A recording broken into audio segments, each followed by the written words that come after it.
ফ্যাসিবাদের দোসররা আজকে যে স্পর্ধা দেখাচ্ছে এটা কি করে পারলো? বিপ্লবীদের ভুলের জন্য পারলো। এবং প্রথম ভুলটা কি ছিল?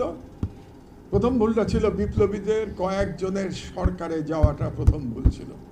এই কথাটা তোমাদেরকে আমি মনে করি পাবলিকলি আজ পর্যন্ত কেউ বলে নাই।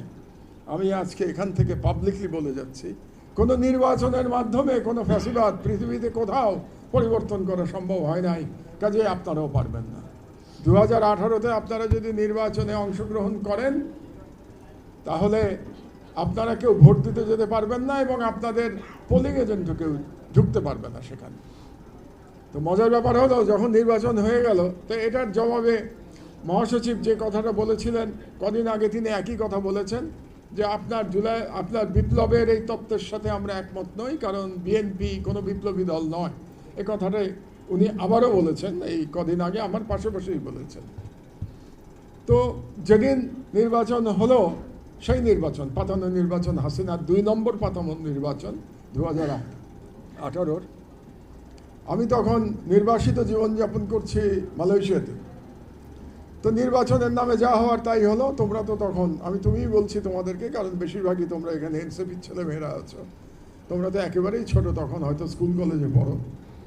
তো ওই দিন আমার সেই বক্তৃতা, সেই যেটা বলেছিলাম যে বিপ্লব ছাড়া হাসিনাকে সরানো যাবে না, ফ্যাসিবাদ উৎখাত করা যাবে না, সেই বক্তৃতাটা ওই দিন ভাইরাল হলো। আমি দেখি সর্বত্র আমার সেদিনকার বক্তৃতা। নির্বাচনের পরের দিন মালয়েশিয়াতে সবাই আমাকে বলল, কেউ বলল মাহমুদ ভাই, কেউ বলল স্যার আপনার বক্তৃতা সব জায়গায় আমরা শুনতে পাচ্ছি, আপনি যেটা বলেছিলেন। তো সেই স্বপ্ন আমার সফল হয়েছে 2024-এ, সেটা তোমরা করেছো। তোমাদের কাছে আমি কৃতজ্ঞ, আই স্যালুট টু ইউ। আমি তোমাদের সকল জুলাই যোদ্ধাকে সালাম জানাই। কিন্তু একটু আগে যে বললাম যে তোমরা অসন্তুষ্ট হবে, এতক্ষণ তো প্রশংসা করলাম, এবার অসন্তুষ্ট হওয়ার জায়গায় যাই। তারপরে বিপ্লব হলো। বিপ্লব হলো বলে আজকে আমি এখানে দাঁড়িয়ে আবার কথা বলতে পারছি। বিপ্লব হলো বলে আমি বাংলাদেশে ফিরে আসতে পেরেছিলাম। বিপ্লব হলো বলে আমার মাকে আমি নিজের হাতে কবরে নামিয়ে দিতে পেরেছি। বিপ্লব না হলে পারতাম না, কারণ দেশেই ফিরতে পারতাম না। কাজেই আজকে যে শহীদের মাতা বলেছেন যে বিপ্লব যেন ব্যর্থ না হয়, আমি তাকে বলতে চাই বিপ্লব ব্যর্থ হয় নাই। বিপ্লব কখনো ব্যর্থ হয় না। যে বিপ্লব আপাত দৃষ্টিতে মনে হয় ব্যর্থ হয়েছে, সেটাও ব্যর্থ বিপ্লব হয় না। বিপ্লব একটা ধারাবাহিক প্রক্রিয়া। আর এই বিপ্লবে আমি শহীদের মাকে বলছি, আপনার ছেলে জীবন দিয়ে এই বিপ্লব সার্থক করে দিয়ে গেছে। কাজেই তাকে ভুলে যাওয়ার কোনো শক্তি নাই। এবং আমরা যতদিন জীবিত আছি, তোমরা যতদিন জীবিত আছো, জুলাই শহীদদের ভুলিয়ে দেবে এই সাধ্যকার। এই বিশ্বাস আমার আছে তোমাদের উপরে, যে তোমাদের প্রজন্ম যতদিন থাকবে জুলাই শহীদদের জাতি ভুলতে পারবে না, তোমরা ভুলতে দেবে না। তো আজকে এই যে ফ্যাসিবাদের দোসররা আজকে যে স্পর্ধা দেখাচ্ছে এটা কি করে পারলো? বিপ্লবীদের ভুলের জন্য পারলো। এবং প্রথম ভুলটা কি ছিল? প্রথম ভুলটা ছিল বিপ্লবীদের কয়েকজনের সরকারে যাওয়াটা প্রথম ভুল ছিল। এই কথাটা তোমাদেরকে আমি মনে করি পাবলিকলি আজ পর্যন্ত কেউ বলে নাই। আমি আজকে এখান থেকে পাবলিকলি বলে যাচ্ছি, প্রথম ভুল ছিল কয়েকজনের তোমাদের সরকারে যাওয়া। বিপ্লবের কতগুলো নিয়ম আছে। বিপ্লবীরা যখন বিপ্লব করে, হয় সকলে মিলে সরকারে যাবে, তারা সরকার গঠন করবে, যেটা কিউবার বিপ্লবে হয়েছিল। ফিডেল ক্যাস্ট্রো, চে গুয়েভারা, রাউল ক্যাস্ট্রো যখন বিপ্লব করে তারা সাকসেসফুল হলো, বাতিস্তাকে হারিয়ে দিল, তখন তারা সকলে মিলে সরকার গঠন করেছিল, বিপ্লবী সরকার।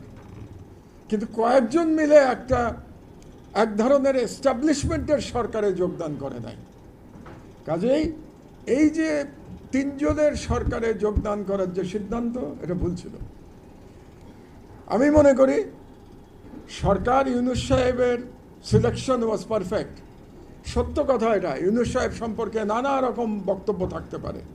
আমার নিজেরই ইউনূস সাহেবের সকল কর্মকাণ্ড, সকল বক্তব্য আমি সমর্থন করি না। কিন্তু ওই মুহূর্তে ইউনূস সাহেব ছাড়া আমাদের সামনে বিকল্প কেউ ছিল না সরকার পরিচালনা করবার জন্য। এবং সেই হিসেবে তোমাদের বিপ্লবীদের সিলেকশন ওয়াজ পারফেক্টলি রাইট, 100% সঠিক। তোমাদের উচিত ছিল বাইরে থেকে বিপ্লবের দর্শন তৈরি করা, বিপ্লবী দল তৈরি করা, ক্ষমতার বাইরে থেকে। কারণ ক্ষমতার ভিতরে গেলে একটা দায়িত্ব চলে আসে, ক্ষমতার ভিতরে গেলে সফলতারও যেমন প্রশংসা নিতে হয়, ব্যর্থতার দায় গ্রহণ করতে হয়। আজকে তোমাদেরকে সেই ব্যর্থতার দায় গ্রহণ করতে হচ্ছে। উচিত ছিল সরকারের বাইরে থেকে জুলাই দর্শন, আমরা জুলাই দর্শনের কথা বলি, কিন্তু তোমরা জুলাই দর্শনের বয়ান তৈরি করতে পারো নাই। আমি একটা আর্টিকেল লিখেছিলাম দেশ থেকে বাইরে থেকে ফেরার পরেই জুলাই দর্শনের জুলাই বিপ্লবের দর্শন, এটা লিখেছিলাম বোধহয় 2025-এর প্রথম দিকে আমার দেশেই প্রকাশিত হয়েছিল। কিন্তু সেটা তো আমার লেখা, সেটা তো তোমাদের বিপ্লবীর লেখা না। তোমাদের বিপ্লবীর তরফ থেকে একটা জুলাই বিপ্লবের দর্শন আসা উচিত ছিল। আজ পর্যন্ত এটা সাব্যস্ত হলো না এটা অভ্যুত্থান না এটা বিপ্লব নাকি আন্দোলন। আমি সর্বদা এটাকে বিপ্লব বলে এসেছি, কারণ আমি মনে করেছি যে বাংলাদেশের রাষ্ট্র যে ব্যবস্থা সেটার একটা আমূল পরিবর্তন হবে, এবং এই কারণেই আমি এটাকে বিপ্লব কল্পনা করেছি। আর আন্দোলন কিংবা অভ্যুত্থান তো শুধুমাত্র সরকার পরিবর্তন। আমার দৃষ্টিতে জুলাই শুধুমাত্র সরকার পরিবর্তনের আন্দোলন ছিল না, জুলাই বাংলাদেশের রাষ্ট্র ব্যবস্থা পরিবর্তনের আন্দোলন ছিল, সেটার বিপ্লব ছিল। এই জন্যে জুলাই বিপ্লব, এবং আমার নজরে বিপ্লব চলমান।